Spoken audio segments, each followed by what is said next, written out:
आचार्य जी, मैंने जैसे कि आपने अभी इतनी सारी बातें हुई, मैंने काफ़ी कोशिश की, तो हर तरफ यही पाया कि मन के अलावा कुछ है नहीं। मैं अपने से कुछ भी कर लूँ, आगे पीछे दाएँ बाएँ ऊपर नीचे, तो लेकिन उसके बाद एक अवस्था ऐसी आती है कि जब एक बहुत गहन मौन आ जाता है, और ऐसा कई बार हो चुका है। तो लेकिन उसके बाद कुछ चीज़ें बहुत स्पष्ट हुई हैं कि क्या करना है, क्या नहीं करना है, बहुत सारी चीज़ें छोड़ दी है। एक कभी ऐसा लगता है एक ठहराव सा भी आ गया है, कुछ हो नहीं रहा या किसी चीज़ में कोई ख़ास इंटरेस्ट नहीं है। कोई परेशानियाँ तो सबके जीवन में हैं, मेरे भी 2 बच्चे हैं, तो प्रॉब्लम्स बहुत सारी हैं। लेकिन वो प्रॉब्लम्स भी अभी इतनी बड़ी नहीं लगती, ठीक है सब, हालाँकि बहुत अजीब-अजीब सी भी प्रॉब्लम्स हैं, लेकिन बावजूद उसके इतना ध्यान नहीं जाता उस तरफ। तो मेरा प्रश्न ये है कि कुछ-कुछ समय बाद वो मौन का एहसास होने के बाद भी सिचुएशंस थोड़े समय बाद एक उसी तरफ वापस मुड़ने लगती हैं, जैसे अम, तो मुड़ने लगती हैं, लेकिन फिर संभाल भी पाती हूँ, ऐसी बात नहीं है। लेकिन मैं ये चाह रही थी कि लगातार प्रगति की तरफ या लगातार सत्य की तरफ कैसे बढ़ा जाए, या मैं कैसे जानूँ कि जो मेरे हो रहा है स्पष्टता और ज़्यादा कैसे आए। बहुत है, ऐसी बात नहीं है, काफ़ी स्पष्टता आई है, लेकिन और ज़्यादा उसको लगातार उसकी तरफ तेज़ी से कैसे बढ़ा जाए। मौन आता है और फिर छुप जाता है, घिर जाता है। जब आए तो पकड़ लीजिए, जब आए तो कहिए इससे ज्यादा कीमती कुछ और नहीं, अब इसको जाने नहीं दूंगी। वो छिन ही इसीलिए जाता है क्योंकि आपसे अनादर पाता है। आया और आपने उसको वो प्रेम सम्मान दिया नहीं जिसका वो अधिकारी था। उसकी जगह आपने ध्यान, ऊर्जा दूसरी चीजों को दे दी, तो वो दूसरी चीजें बस जाती हैं और मौन उजड़ जाता है। ये कहानी सबकी है, कोई ऐसा नहीं है जिसको सच्चाई की कभी झलक भी ना मिलती हो। कोई ऐसा नहीं है जिसके लिए कोई ना कोई झरोखा कभी खुलता ना हो। कोई ऐसा नहीं है जिसको कभी ना कभी यकायक एक अद्भुत शांति का अनुभव ना होता हो।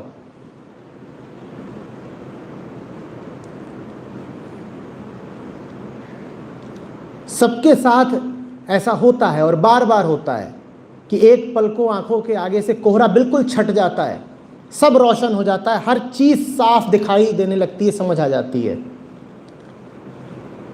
लेकिन उस पल में हमें जो मिला होता है, थोड़ी देर बाद हम उससे पुनः वंचित हो जाते हैं। वंचित इसलिए हो जाते हैं क्योंकि जो मिला होता है उसकी कदर नहीं करते। सूत्र यह है कि जब वो मिले उसके पांव पकड़ लो। वो छूट के भागना भी चाहे तो जिद्दी बच्चे की तरह चिपक जाओ। देखा है, वो पांव पकड़ लेते हैं, तब तुम छुड़ा नहीं सकते। बाकी सारे अपने धंधे बिल्कुल भुला दो, कहो ये चीज मिली है, मुश्किल से मिलती है, इस बार जाने नहीं दूंगा। जिस कीमत मिलती हो, जहां मिलती हो, जैसे मिलती हो, जाने नहीं दूंगा। ये मत कहो कि अरे अभी बाजार में झलक मिली है, अगर यहीं पर पांव पकड़ लिए तो पूरा बाजार देखेगा, बदनामी होगी। मूल्य सारा उस झलक को दो। दुनिया को मूल्य मत दो कि दुनिया में नाम मिल रहा है या बदनामी हो रही है। सड़क पर चलते चलते अगर बात समझ में आ जाती है तो वहीं ठिठक के खड़े हो जाओ। कोई ग्रंथ पढ़ रहे हो, उसके किसी श्लोक से प्रकाश फूट पड़ता है तो वहीं पर रुक जाओ और सोने मत चले जाना उस रात। वहीं पर रुक जाओ और दोहराते रहो और दोहराते रहो और दोहराते रहो। और मन में लगातार ये डर बना रहे, मैं साफ कह रहा हूं, डर मन में लगातार ये डर बना रहे कि अगर छोड़ा इसको तो क्या पता लौट के आए या ना आए। बड़ी मुश्किल से मिला है, छोड़ूंगा नहीं, क्योंकि जीवन छोटा है। एक बार तो ऐसा होगा ना कि छोड़ूंगा और वो लौट के नहीं आएगा। एक बार तो ऐसा होगा ना कि वो झलक आखिरी होगी, क्या पता आज ही आखिरी झलक मिली हो, छोड़ नहीं सकता। किसी के साथ बैठे हो, झलक मिल जाए तो जिसकी संगत में, जिसके साथ में झलक मिली हो उसको पकड़ ही लेना, कहना यहां मिलती है, इसके साथ मिलती है, यहां से अब हटेंगे नहीं, यही है। क्योंकि हटे तो दोबारा का कुछ निश्चित नहीं है, कौन जाने फिर मौका आए ना आए। अभी मिला है, अभी भुना लो। पर हम बड़े व्यस्त लोग हैं, हम बड़े व्यस्त लोग हैं। हमारा हाल ऐसा है कि हम जलेबी समोसा खरीदने गए हैं और हलवाई से जिरह कर रहे हैं कि 2 रुपए कम में दे दे, और तभी कोई अचानक अनपेक्षित रूप से ला करके 10 करोड़ का चेक देता है। हम कहते हैं रुक जाओ, अभी कुछ और चल रहा है कीमती, यहां 2 रुपए का मसला है, तुम कतार में लगो, तुमसे बाद में बात करेंगे, पहले ये जो कीमती मुद्दा चल रहा है ये निपटाना जरूरी है। और तुम जब तक अपना कीमती मुद्दा निपटाते हो तब तक वो चेक वाला भैंसे पर बैठकर गायब हो जाता है।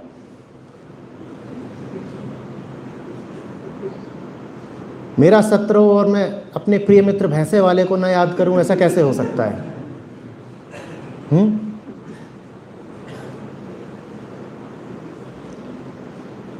हमारे पास जो भी कुछ ऊंचे से ऊंचा हो सकता है जीवन का, वो आता जरूर है, पर हमारी उपेक्षा और अवहेलना पा करके वापस लौट जाता है। हम बड़े अभागे लोग हैं। जीवन जो उच्चतम हमको दे सकता था वो हमें देता है और बार बार देता है,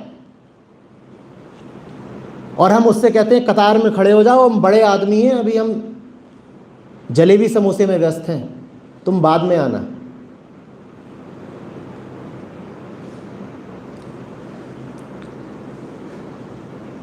जो भी कोई अपने आप से रुष्ट हो कि मैंने खोया है, वो अपने आप से रुसवा इसलिए नहीं होगा कि उसने खोया है, वो वास्तव में अपने आप से नाराज है क्योंकि उसने पाकर खोया है।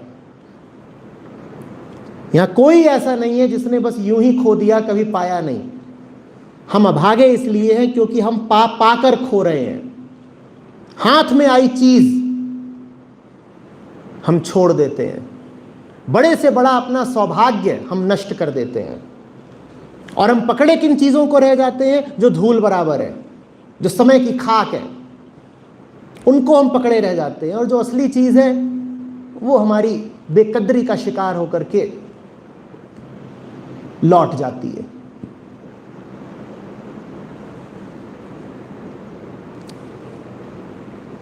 हम जी किस पल के लिए रहे हैं, हम जी किस दिन, किस लक्ष्य के लिए रहे हैं? तुम जिसके लिए जी रहे हो, जहां वो मिल गया उसके आगे एक कदम और बढ़ा ही क्यों रहे हो? बताओ मुझे। शांति के लिए जी रहे हो ना सब इसीलिए जी रहे हो ना कि शांति मिल जाए अंततः। तो जहां तुमको शांति की झलक मिल गई, मैं पूछ रहा हूं उसके आगे क्यों भाग जाते हो कि अभी व्यस्त हैं? अच्छा शांति मिल गई, पर आगे अभी 2-4 और चीजें हैं। वो 2-4 और चीजें किस कीमत की हैं? जब जीवन का उच्चतम लक्ष्य शांति है, तो जहां शांति मिल रही है वहीं ठिठक कर खड़े क्यों नहीं हो जाते? उसके आगे की क्यों सोचते हो? देखते ही क्यों हो उसके आगे?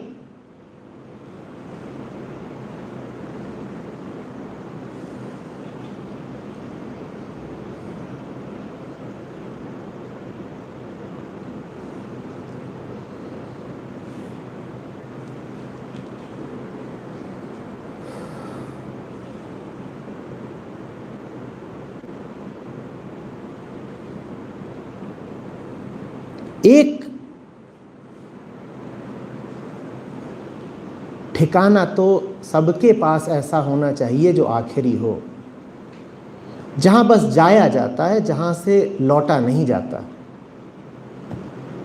अगर हर जगह तुम्हारे लिए ऐसी ही है कि आना और जाना, तो फिर तुम आवागमन के चक्र में ही फंसे रहोगे। आवागमन की 84 से बाहर आने का सूत्र ही यही है कि कहीं पर टिक जाओ, वो बिंदु पालो कि जहां फिर आना और जाना नहीं, कि रुक ही गए, समय रुक गया, बदलाव रुक गया, परिवर्तन रुक गया, कुछ अपरिवर्तनीय घट गया जीवन में, कुछ ऐसा हो गया जो बदल नहीं सकता, कुछ ऐसा हो गया जो बेशर्त है, कुछ ऐसा हो गया जो पीछे नहीं जाने वाला, इर्रिवर्सिबल है। जिसको जीवन में कुछ भी ऐसा मिल गया जो बदलेगा नहीं, जो इतना सुंदर, इतना प्यारा, इतना सच्चा है कि छूटेगा नहीं, वो जान लो कि मुक्त हो गया।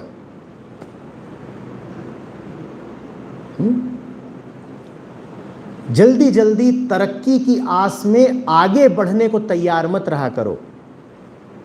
सबसे बड़ा अभागा वो है जो आगे बढ़ने की हवस में अपने हाथ आए हीरे को पीछे छोड़ जाता है कि हीरा तो मिला है पर अभी और भी तो कुछ चाहिए। हीरा तो मिल गया पर अभी और भी तो कुछ चाहिए, इसके आगे का भी तो कुछ मिले, एक और मिल जाए। एक बिंदु आना चाहिए जहां तुम्हें दिख जाए कि अब आगे नहीं जाना है, यहीं रुक जाना है।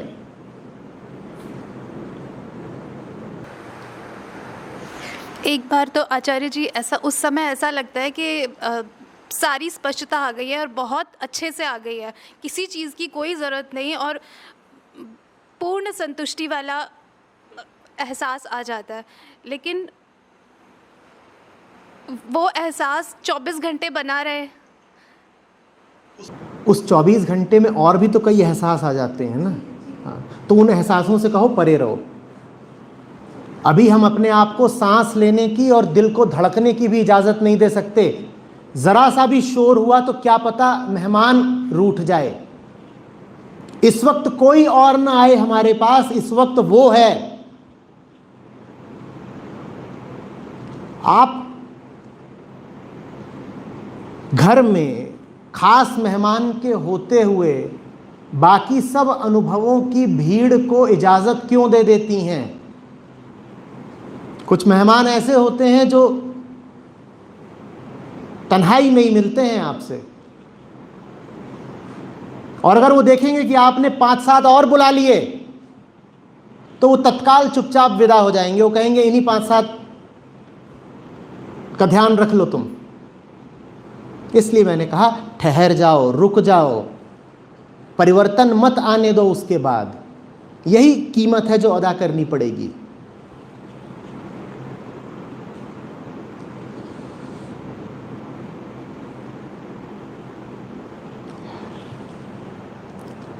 रेडियो ट्यून कर रहे होते हो, किसी एक बिंदु पर आकर के संगीत फूट पड़ता है ना? उसके बाद भी घुमाए जाते हो क्या? तो हमारी जीवन यात्रा ऐसी ही है। हम लगातार ट्यून कर रहे हैं, और जब ट्यून कर रहे हो तो खर खर शोर ही सुनाई दे रहा है। शोर के बीच यकायक संगीत उठता है, और तब क्या करना है? ठहर जाओ, इतना सा भी हिला मत देना। अब इतना सा भी हिला मत देना। लालच में मत पड़ जाना कि क्या पता आगे कुछ और हो। बड़ी मुश्किल से तो वो संतुलित सूक्ष्म बिंदु मिला था जहां संगीत था। अब उसके साथ खिलवाड़ मत करना।